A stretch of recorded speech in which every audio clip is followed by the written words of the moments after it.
자, 이번 시간은 요약집 261페이지입니다. 임대 사례 비교법이죠. 자, 지금 3교시는요, 임료평가를 한꺼번에 모아서 설명을 드릴 거예요. 참고로 임료평가는 웬만큼 내공이 깊지 않으면요, 강의가 힘들어요. 체계를 잡기가 쉽지가 않거든요. 시간은 걸리지만 이번 시간에 전체 체계를 잡아드리도록 할게요.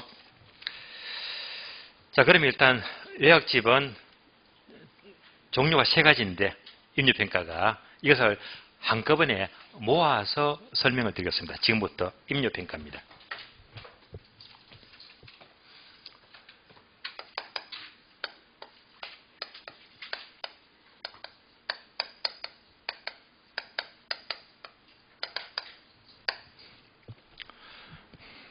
바로 하나씩 볼 게 아니고요. 전체 흐름을 잡아야 됩니다. 임료평가는 자, 강의 노트 지금부터 보시면 돼요. 체계를 다 잡아놨거든요. 이 체계대로 따라오시면 돼요. 자, 먼저 임료평가는 정상 임료가 원칙입니다.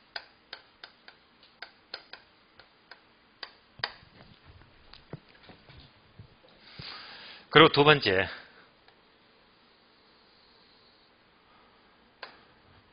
특정 임료가 예외가 돼요.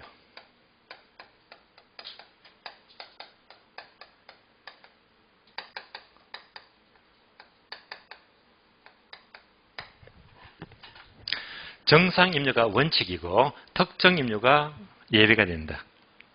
우리 가격도요, 정상 가격이 원칙입니다. 다른 말로 시장 가격입니다. 그럼 얘가 바로 시장 임료가 돼요. 그럼 이제 특정 임료가 예외가 된다는 것은 얘는 뭐냐? 자, 정상 임료보다 너무 높거나 비싸거나 너무 싸요. 얘가 아닌 게 예외가 돼요. 정상적인 임료보다 높거나 낮으면 예외적으로 특정 임료가 돼요. 자, 두 가지 따라오시죠. 그러면 우리 대부분 학자들은요, 정상 임료를 이렇게 부르지 않고 얘를요, 실질 임료라고 불러요. 그래서 실질 임료가 원칙입니다. 실질 임료는 단어를 꼭 알아야 됩니다. 실질 임료.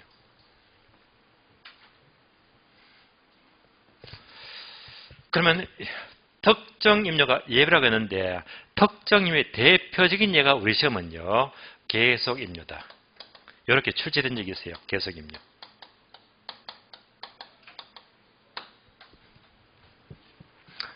그럼 이제 계속 임료가 뭔지 예를 들어 볼게요.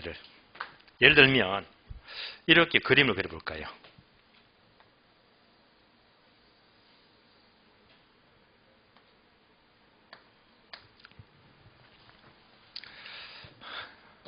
(2021년) 작년이죠. 1월 1일 임대차 계약을 체결합니다. 그럼 여기서 뭐합니까? 보증금 얼마 또는 이제 월세 얼마 다 정하잖아요. 그럼 이때 처음 임대차 계약을 맺었으니까 이때 임대차가요, 신규 임대차, 신규 임료가 돼요. 신규 임대차, 신규 임료.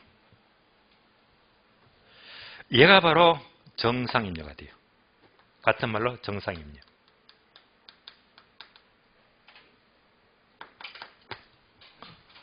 똑같은 말로 실질 임료. 똑같은 말로 총 임대료, 총 임료가 돼요.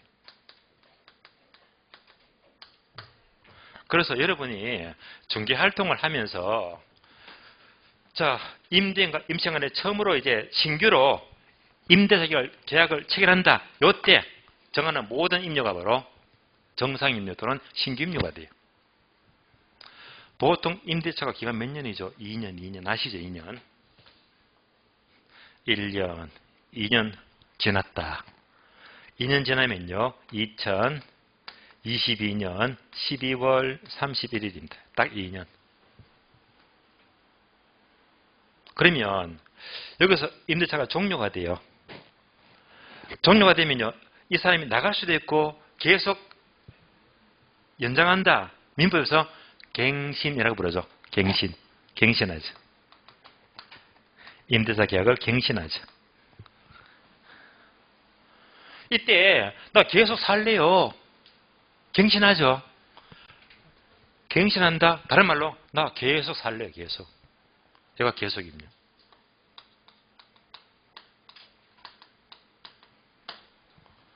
갱신한다. 계속하겠대. 계속입니다. 통상적으로 2년 지났습니다. 갱신해요. 근데 여러분 겪어보면 압니다. 2년 뒤에 갱신하게 되면요, 이때 임차인이 계약을 갱신하면서 좀 분위기가요, 뭔가 임차인이 힘이 없어. 앓는 소리를 해요. 한숨부터 푹 쉬면서 하는 얘기가, 이야, 경기가 코로나 때문에 장사도 안 되고, 게다가 또 뭐 전반적으로 막 계속 막 물가는 올라가지. 요즘 막 죽겠다면서. 너무 힘드니까 갱신할 때 보증금 올리지 말고 집세 올리지 말라. 깎아달라고 앓는 소리 합니다. 예. 그게 당연하잖아요. 예. 그래서 여기서 좀 깎아달라고 하면요, 여러분이 건물주, 임대인이라면 깎아줘요? 안 깎아줘요? 좀 숭악한 사람입니다. 그런데 이렇게 부탁하면 대부분 좀 봐줘요. 예. 부탁하면 봐줘요. 왜냐하면요, 이게 한국 사람의 특성이라. 우리나라 사람들이 끈끈한 뭐 아세요? 정이 있지. 그놈의 정 때문에 죽겠다고 하면요, 보증금 1,000만 원 올려받을 거예요. 그래요? 힘드시네요. 보증금 500만 원만 주세요. 봐줍니다. 아시겠어요? 집세 50만 원 올려받을 거 힘드시죠? 집세 내가 30만 원 받을게요. 깎아줘요. 이 말이 무슨 말이죠? 정상적으로 받을 것보다도 싸게 받잖아. 싸게 받으니까 무슨 힘요? 예배가 돼. 특정임요. 예. 그러니까 갱신할 때 계속임료는요, 좀 봐줘요. 예. 싸게 해줘요. 그러니까 예배가 되는 거야. 자, 이제 신규 임료가 정성으로 다 받는 겁니다. 원칙, 실질임료. 갱신할 때 봐주더라. 계속임료 싸게 해줘요. 따라오셨죠? 그럼 이제 다시 계속임료 관한 방법이 11회 때 한 문제 출제가 되어버렸어. 얘는 여러 번 나왔고요. 그럼 이제 계속임료 먼저 보자. 계속임료. 이렇게 나와 있잖아요. 강의 노트 보시면. 첫 번째가 이율법. 골치 아파요.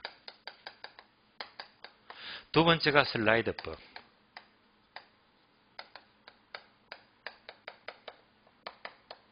세 번째가 임대사례비율법.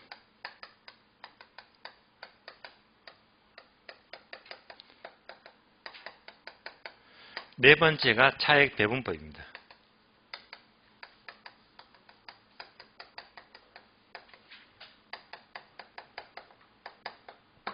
원래는 방법이 딱 4가지였습니다. 근데 얘가 뭔지 절대 알려고 하지 마세요. 알려고 하는 사람은 박사 공부하는 거야. 그래서 이것만 있다는 것만 아는 것도 공부를 굉장히 잘하는 거예요. 그러면 이제 계속임료가 원칙입니까? 예외입니까? 예배잖아요. 예배. 우리가 보통 임대차게 되면 부동산을 임대차는 거잖아요. 그럼 이제 얘는 예배이기 때문에 부동산이 아니고 이설을 임차한다. 아, 단어 이쁘죠, 그죠? 이설을 임차한다. 예배가 맞잖아. 부동산 임차가 아니고 이설을 임차한대. 그래서 계속임료 하게 되면 이설 임차, 바로 암기가 돼요. 이설 임차 4가지가 있더라. 만약, 자, 우리 책은 다행히 기본서적 집은 이 단어조차 안 나와 있어요. 출제가 되었는데. 그러나 다른 책, 을 보게 되면 이게 다 나와 있고요. 설명이 다 나와 있거든. 그런데 설명이 나와 있는 책은 그건 오버한 거예요. 예. 무조건 설명을 무시하고 적어도 이슬 임차만 아는 것만으로는 대단히 공부를 잘한 거예요. 여기까지는 출제되기 때문에. 그래서 언제 제11회 시험에서 출제됐습니다. 다음 중에서 계속 입력하는 방법이 아닌 것은 1번, 2번, 3번, 4번 틀린 답 수익 분석법.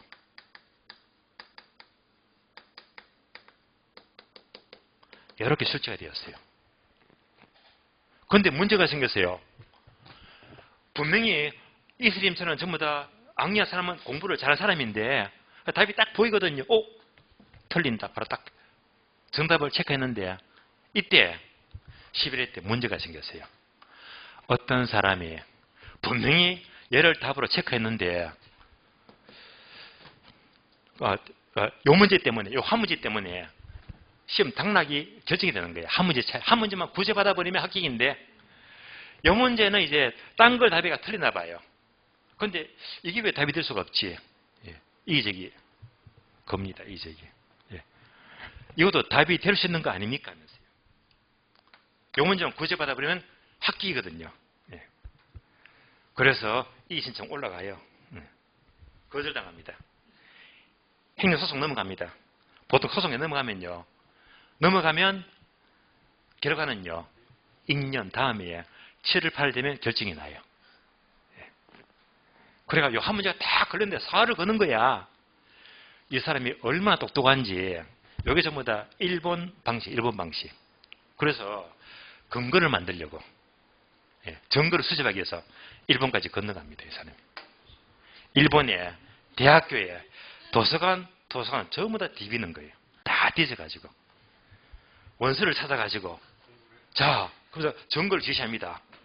일본의 도서관에 이 증거가 있습니다. 이슬 임차까지 인정하겠어요. 그런데 이 증거를 보니까 얘도 있잖아요 하면서 증거를 제시한 거야. 결국은요. 출전이 졌습니다. 증거를 댔는데 명백하잖아요. 그래서 이때까지도 4가지인데 이슬 임차. 그래서 이때 수험생이 이겨버려서 당당하게 8월달에 합격을 했어요. 끝까지 다 타가지고. 그걸 갖고 되게 뭐라고 부르죠? 패자부활전. 거기서 올라왔잖아요. 대단한 사람입니다. 그래서 드디어 11회 이후부터 모든 기본서에 방법이 한 개 더 추가되어서 5번째. 그래서 수익분석법이 생기게 된 거예요. 이런 유래가 있습니다. 제가 이때도 계속 강의를 했었으니까요. 그러면 결국 방법이 5가지네. 또 암기해야지. 이슬, 임차, 수 하면 되겠네요. 쉽지. 이슬을 임차한 것은 물을 임차한 거다. 물 숫자. 이슬, 임차, 수. 아무것도 아니에요. 그래서 계속 입력 하는 방법 이제 암기되세요. 방법만 어떻게? 이슬, 임차, 수. 이슬, 임차, 수. 자, 그래서 첫 번째 논점. 계속 입력 하는 방법. 얘가요, 출제가 되었고, 지문도 나옵니다. 그래서 깊이 있게 알고 하지 말고, 여러분들은 출제 포인트만 딱 알아버리면, 거기서 다 나와, 그냥. 그래서 입력평가. 첫 번째 논점은 계속 입력은 예배인데 5가지가 뭐지? 이설, 임차, 수. 끝. 자, 원칙 올라가요, 원칙. 정상 입력. 를 거는 방법이 3가지입니다.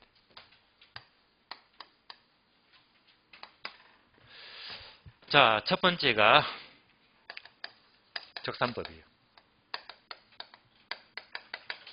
두 번째가요, 임대사례 비교법입니다.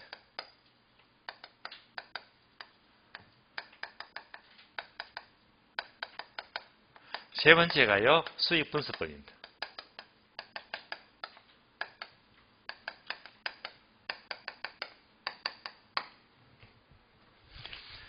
자, 3가지를 한꺼번에 이제 비교해서 정리하겠는데요. 그러면, 적산법은요, 255페이지 요약집 볼래요.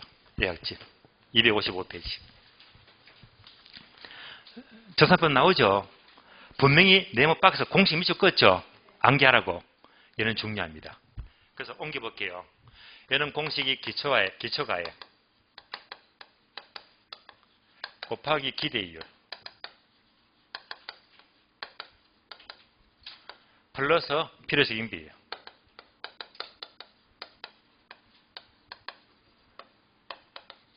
그러면 적산 임료가 나와요. 우리 시험은요, 셋 중에서 얘가 나온다면 가장 출제가 많이 되고 있습니다. 그래서 공식을 분명히 암기하라고 했어요.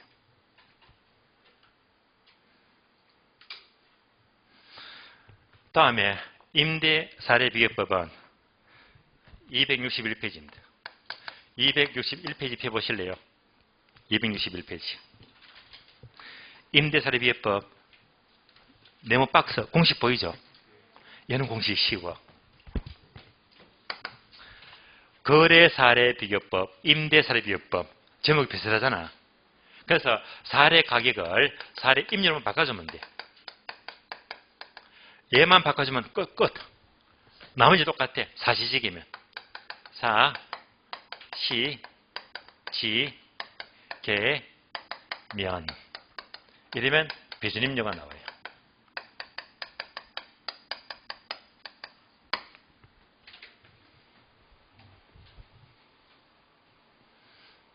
다음에 수익분수법은요. 270페이지예요. 270페이지 펴봐주세요. 270페이지.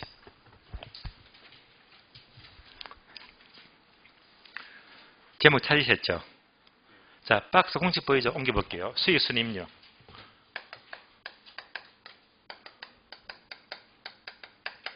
플러스 필요적 인비예요.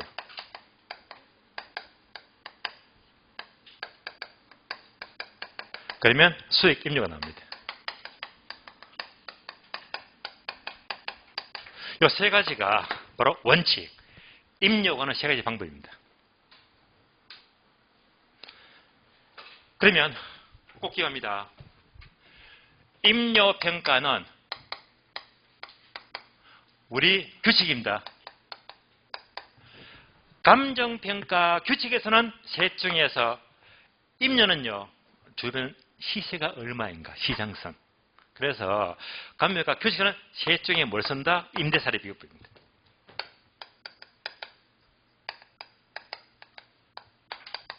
얘 잘 나와요? 그래서 우리 규칙은요. 시장성 원리를 중시합니다.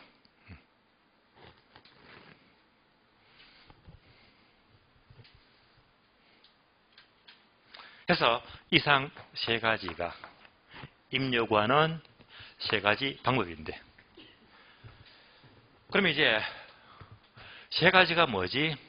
정상임료 또는 실질임료. 그래서 도대체 실질임료가 뭡니까? 얘를 또 정확히 알아야 된다. 실질임료. 실질임료. 그러면요. 실질임료는 요 나왔지. 같은 말이 신규 임료, 정상임료, 실질임료, 총임료. 그러니까 임대차 관계에서 임차인이 임대인에게 주는 모든 대가급으로 총임료 또는 실질임료가 돼요. 그래서 실질임료에 대해서는 강의 노트 보게 되면 자 아래 네모 박스 있죠. 골치 아플 거예요. 복잡합니다. 얘가 실질임료입니다. 그래서 박스 위에 보니까 실질임료 이꼴 순임료 플러스 필요직비 나와 있죠. 여기까지는 알아야 됩니다. 출제되고 있으니까. 그래서 실질임료.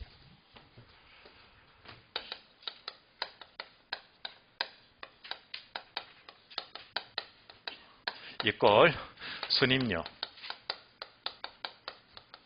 플러스 필요적인비.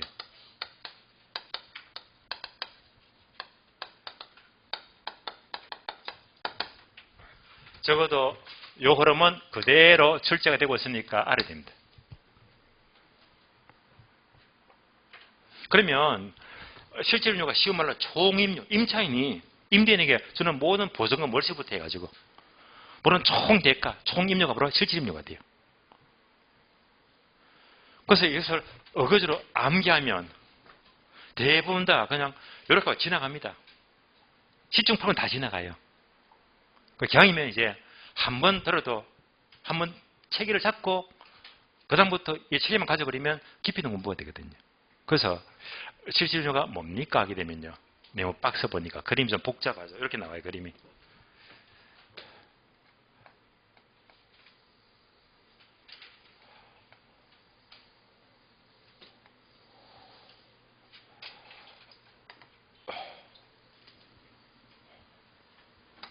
복잡하네요. 이렇게 나옵니다.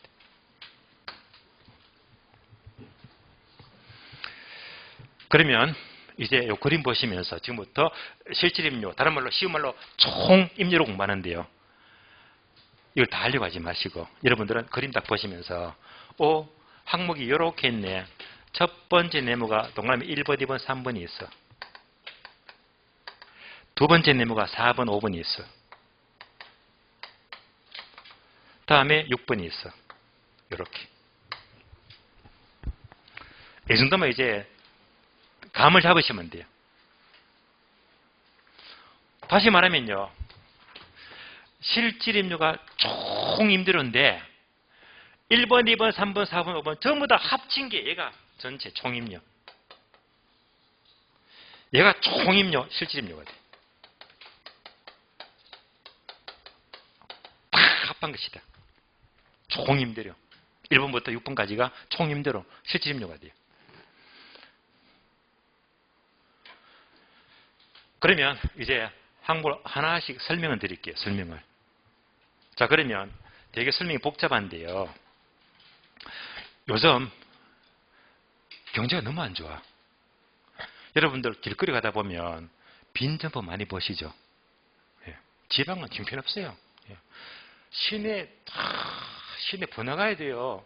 1층인데 안에는 텅텅 비었고요. 이거 붙어져 있어요.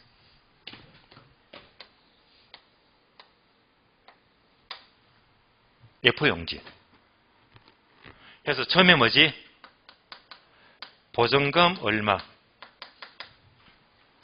다음에 권리금 얼마.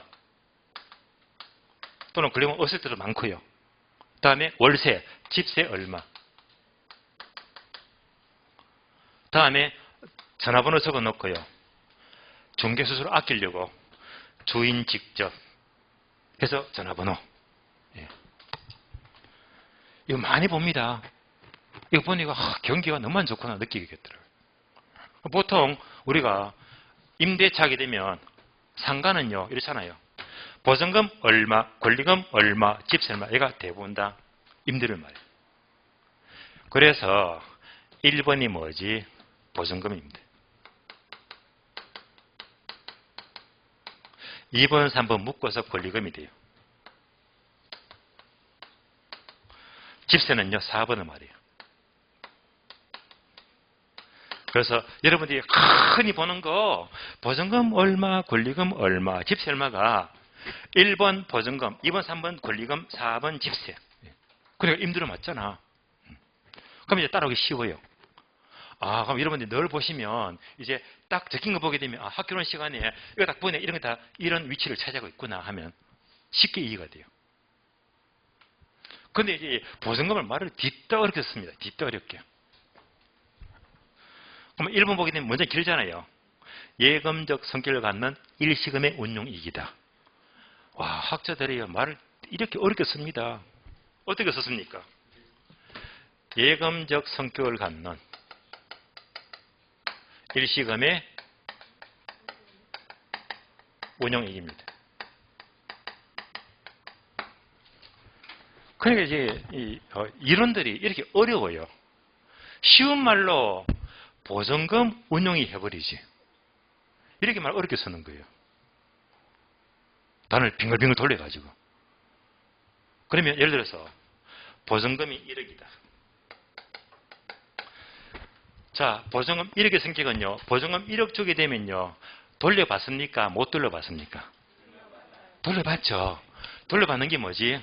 예금적이지. 예금을 찾을 수 있는 거잖아. 그러니까 보증금은요, 살 수 있는 거기 때문에 예금조 성격입니다.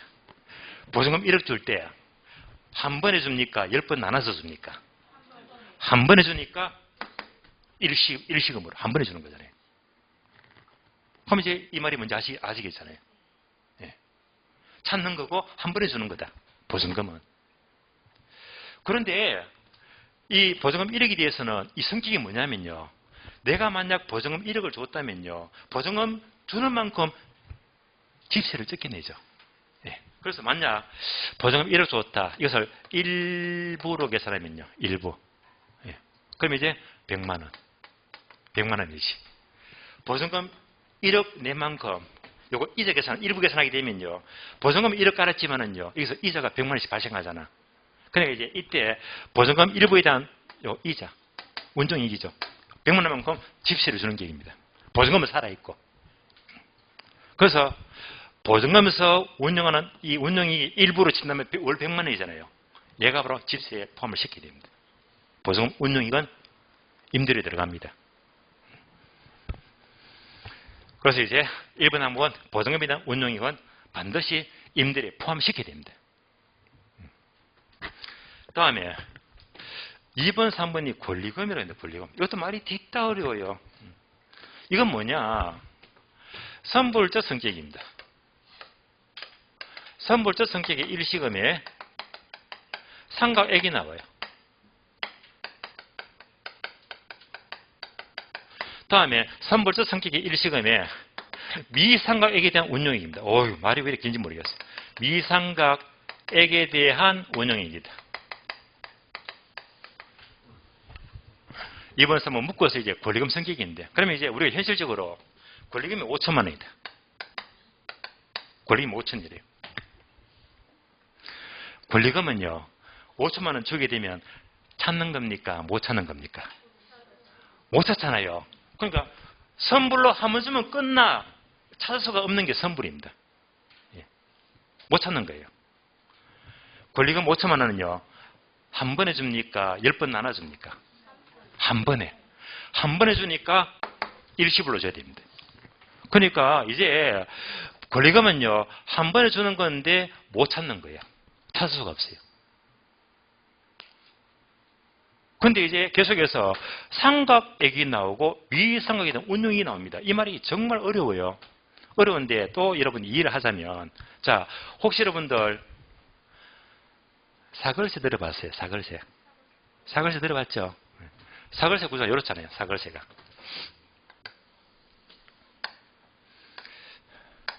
사글세.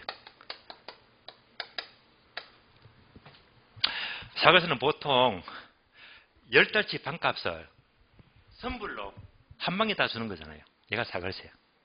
그래서 1월 1일 날 어떤 사람이 방을 구했어요. 사글세로. 10달치. 10달치면 언제까지? 10월 30일까지입니다. 10달치. 그래서 선불로 주는 거. 한 방에 다 주는 겁니다. 얼마? 500을 줬대. 자, 10달치 반값이 500만 원이면 나누기 10달, 한 달치 얼마씩입니까? 50만 원이죠. 월 50. 월 50이다. 그래, 이 사글세가 이겁니다. 한 방에 주잖아요. 찾을 수가 없어요. 비슷한 성격입니다. 선불적이고 일시금입니다. 그래서 1월 1일 날 사글세 방을 10달치를 500을 선불로 줬대. 한 달 반값 57이잖아요.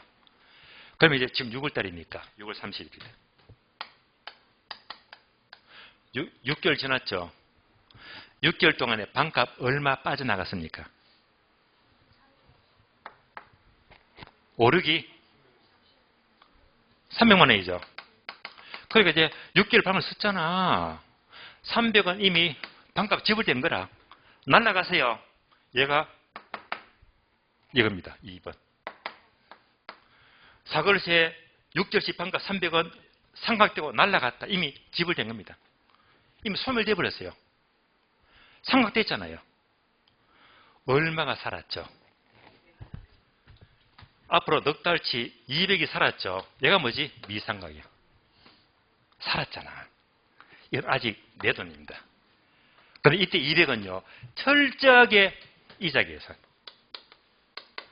200을 선불로 안 주고 은행에 예금했다면 은행 이자가 생기겠지. 근데 철저하게 뭐 이자 계산하자. 바로 살아있는 돈은 이자 계산하자. 운용이익. 이것도 즉시 포함되어야 됩니다. 그래서 사글세를 예를 들었는데 권리금도 마찬가지예요. 삼각된 거, 삼각 안 된 거는 운용이익 따져보고. 이런 것들이 전부 다 임대료에 포함시켜야 됩니다. 임대료에 포함되는 거예요. 그러면 이제 첫 번째 네모가 이렇게 복잡했는데 보증금 권리금을 말하는데 첫 번째 네모의 공통점은요. 이겁니다. 한 방에 주는 거, 일시금. 보증금 한 방에 줘요. 권리금 한 방에 줘요. 이런 것들은 이제 운용이익이나 등이 발생하잖아요. 이런 것들이 다 임대료에 포함시켜야 됩니다. 그래서 첫 번째 네모가 전부 다 일시금의 성격이다. 한 방에 집을 때는 임대 성격입니다. 다음에 4번은 집세 또는 월세라고 했는데, 그러니까 이제 쉽게 말하면요. 4번 설명 보시면 길잖아요. 각 지불 시기에 지불되는 순지불 임대액. 말이 뒷따기래요. 이걸 쉽게 말하면요. 매월 월세, 집세. 만약 월세가 매월 100만 원이면 곱하기 12다 1년치가 얼마 나와요? 1200만 원이죠. 그러니까 1년치 월세가 4번입니다. 임대료 맞잖아요. 1년치 월세.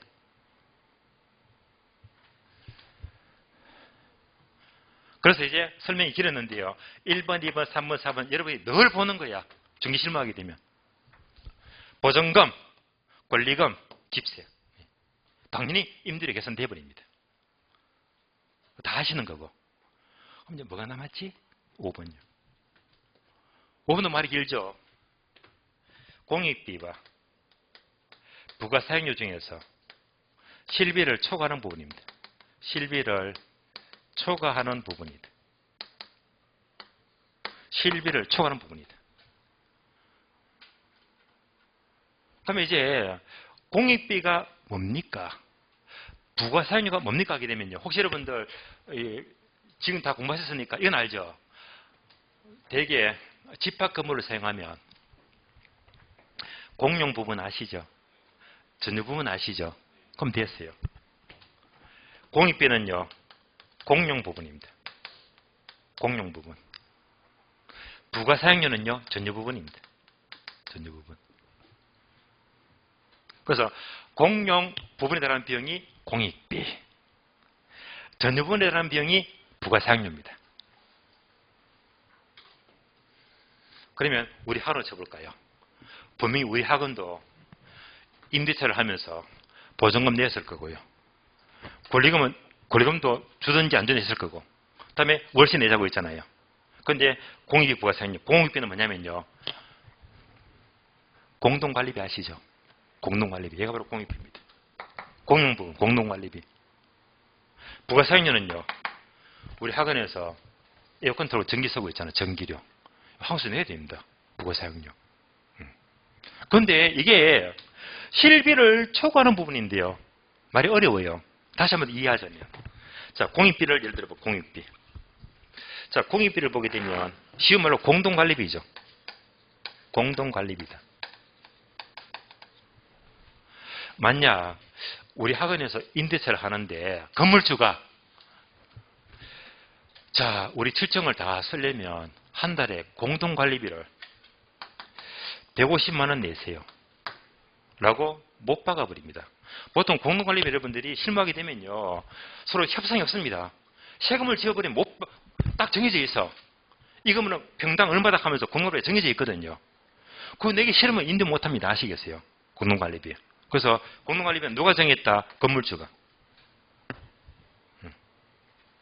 근데 사실 이걸 잘 살펴보면요. 이게 문제가 있어요. 건물주가 150만 원 불러가지고 세대를 살고 있는데 실제로 느낌이 안 좋아서 이거를 전부 다 정확히 이제 계량기 달아보니까 이보다 요금이 적게 나와. 실제는. 실제로는 100만 원밖에 안 돼. 예. 공동관리비 100만 원밖에 안 돼요. 그러면 건물주가 얼마를 초과해서 받습니까? 50만 원 초과해서 받잖아요. 얘가 집세를 다 받는 겁니다. 아시겠어요? 항상 공동관리비는 건물주가 많이 불러요. 그래서 실비를 초과하는 부분 얘가요. 집세에 더 받는 겁니다. 알게 모르게. 그러니까 항상 얘를 초과하는 부분은 바로 임대료의 명목, 집세 명목입니다. 세를 더 받는 거예요. 그래서 보통 임대료 올린다 하게 되면 어떡합니까? 보증금 올리죠. 또 집세 올리고 알게 모르게 공동관리비도 올려버리거든요. 이렇게 되면 전부 다 뭐 사실상 임대료에 포함되는 겁니다. 마지막으로 필요적인비.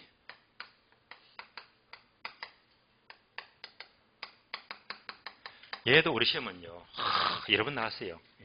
만약 얘가 나왔다면요. 기분 좋게 득점하세요. 그러면 자 따로 설명되어 있죠. 필요적인비 화살표 단어 6개. 지금부터 첫 자만 동그라미입니다. 감가상각비 감자, 유지관리비 유자, 보험료 보자, 조세공가 조자, 결손준비비 결, 공실손실상당의 공. 6가지. 그래서 필요적인 비 하게 되면 감유, 보조, 결공입니다.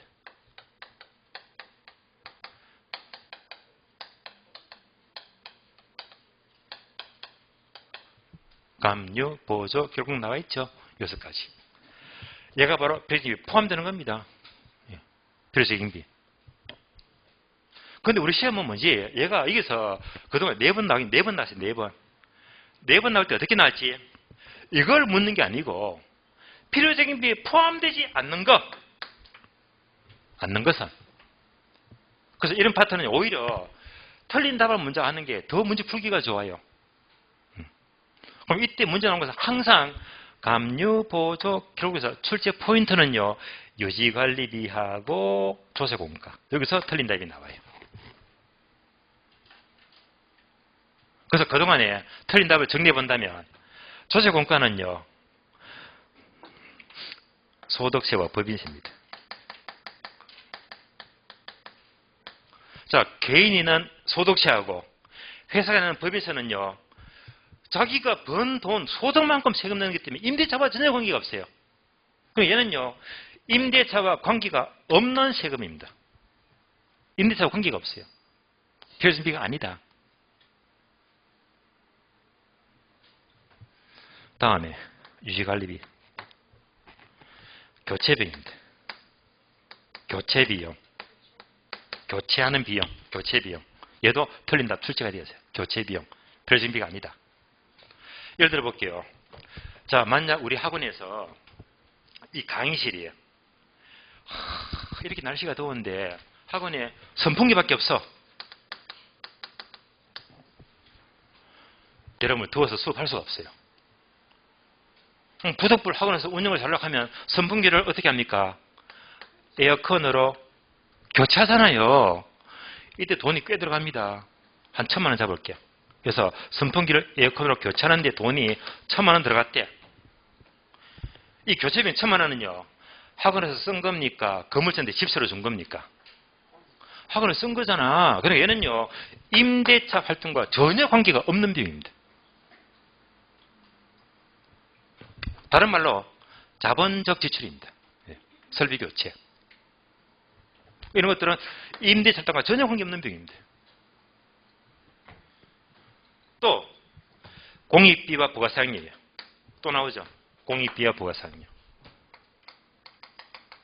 공익비와 부가사용료. 줄여서 공부가 돼요. 공부. 그러면 얘는 뭐라고 했죠? 공동관리비. 공동관리비. 부가사용료는요. 전주 부분이기 때문에 우리 학원에서 전기 쓰고 있잖아. 전기료. 이때 자 우리 학원에서는 전기료는요. 집세를 주는 겁니까? 학원에 쓰는 겁니까? 학원에 쓰는 거잖아요. 그러니까 이런 것들은요. 어쩔 수 없이 생활하기 위한 비용이지. 임대라고는 임대차랑은 거리가 멀어요. 학원에서 쓰는 것들입니다. 따라서 필요적 임비가 아닌 것 4번 나왔는데 틀린다. 얘가 2번 나왔고 얘가 1번, 얘가 1번 나왔기 때문에 필요적 임비가 아니다. 임대차 활동과 관계가 없는 병입니다.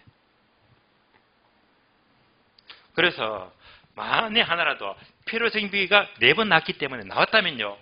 포함되는 거 6가지인데 아닌 거가 더 작지. 또 나오면 얘만 물을 거니까. 아닌 거.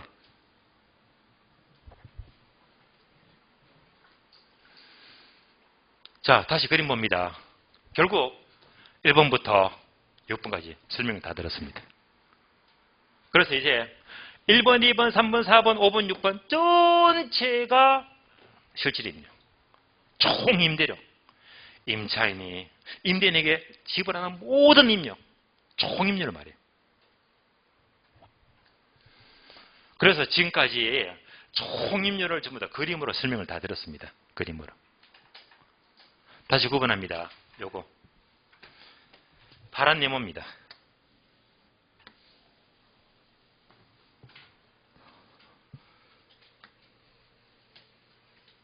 파란 네모. 4번, 5번, 6번 파란 네모. 이만큼을 가리켜서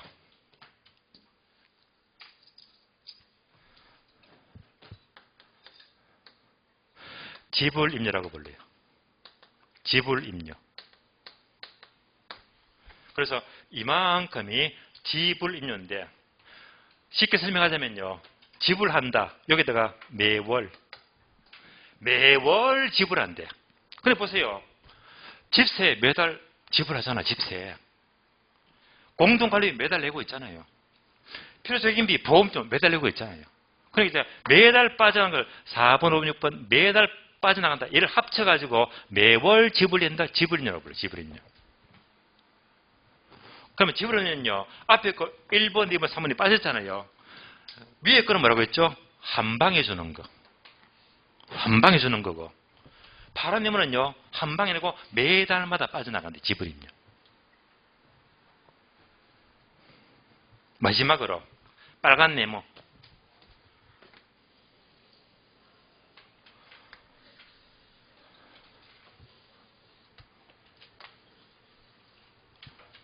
(1번부터) (5번까지입니다)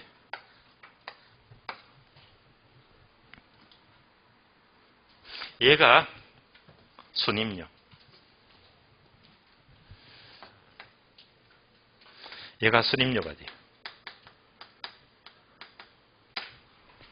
순임료가 뭡니까? 말 그대로 순수익과 비슷해요. 임대인이 자기 호주머니에 수익 그대로 챙겨는 순수익입니다. 알짜 수익입니다. 임대인이 보증금 챙기지. 권리금도 챙길 수 있고 월세 챙기죠. 또 실비 초급은 다 챙기잖아요. 알짜 수익입니다.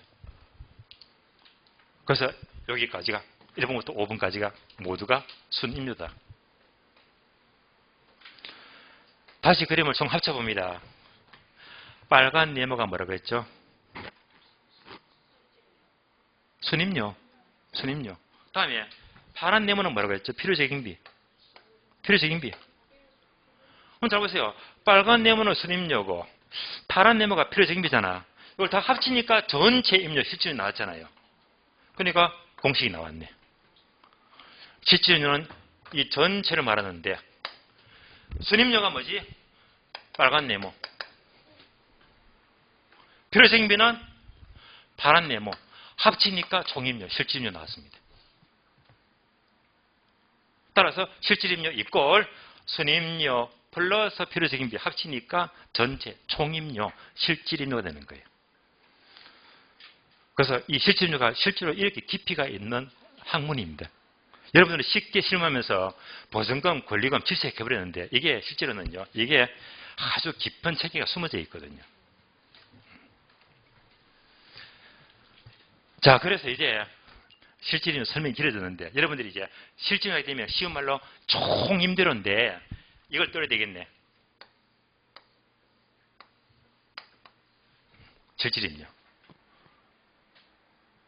요 그림 뚫으면서 1번, 2번, 3번, 4번, 5번, 6번 항목 6개 있더라. 이 전체가 뭐지? 실질임료. 한 번 더 확인. 얘가 무슨 임료? 순임료. 얘가 뭐? 필요적인비. 따라서 실질은요, 선임료 더하기 필요적입니다. 얘를 구하는 방법이 세 가지입니다. 세 가지. 1번, 2번, 3번. 그러니까 이제 적산법도 뭘 구하는 거지? 요거. 실질임료. 그 임대사례법도 뭐지? 실질임료. 이거 구하는 거예요. 수익분석법도 뭐지? 이거 구하는 거예요. 실질임료. 이걸 구하는 거예요. 그러면 수익분석법은 수익순임료 더하기 필요적입니다. 다시 얘가 무슨 임료? 순임료. 얘가 뭐지? 필요적인 비 하니까 실질임료, 수익임료 나왔잖아요.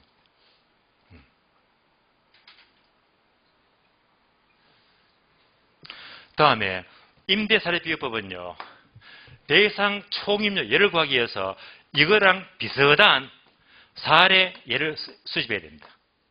자, 사례 요 임료로부터, 요걸로부터 사시지계면 비교하면요, 얘가 나오거든요.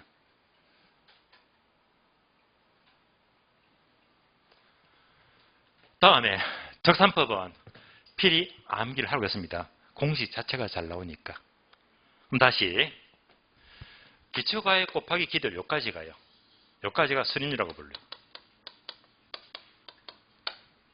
그러면 다시 그림 보시면서 얘가 뭐라고 했죠? 순임료. 그러면 얘가 뭐라고 했다? 필요적인비. 그림이 딱 떨어지고 있잖아요. 그래서 결국 임료 평가 세 가지 방법은, 원칙은 세 가지 모두가 실질임료 가는 거다.